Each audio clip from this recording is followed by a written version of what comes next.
روایت میں آتا ہے کہ حضور علیہ السلام قیامت کے دن فرشتے جو ہے نا اس شخص کو گھسیٹ کر لے کر جا رہے ہوں گے، تو حضور علیہ السلام پوچھیں گے اے فرشتوں اس میری امتی کو کیوں لے کر جا رہے ہو؟ تو فرشتے عرض کریں گے یا رسول اللہ یہ وہ بدبخت شخص ہے جس کو رمضان کا مہینہ ملا بھی لیکن اس مہینے میں بھی اس نے روزے نہ رکھے، اس نے روزے نہ رکھے، اللہ تعالیٰ کی خوشنودگی حاصل نہ کی۔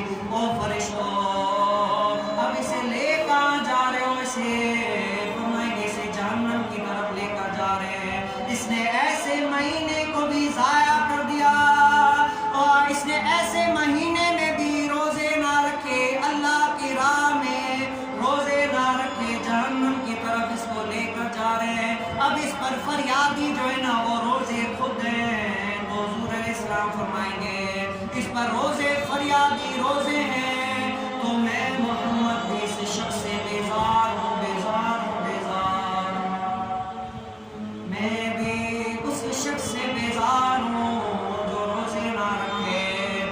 تو شخص جو ہے نا 9 لاکھ سال جہنم میں جلے گا۔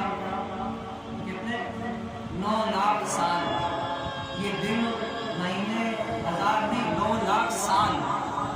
جو شخص روزی جان بوجھ کر نہ رکھے وہ 9 لاکھ سال جہنم میں جلے گا کہ اس نے جان بوجھ کر روزے نہیں رکھے۔ اور جو شخص ایک نماز بھی جان بوجھ کر قضا کر دیتا ہے، ضائع کر دیتا ہے، وہ فرعون، حامان، قارون ان کافر کے ساتھ 6000 سال جہنم میں جلے گا۔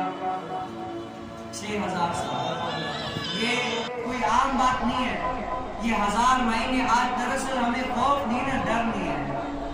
اگر ڈر ہوتا نا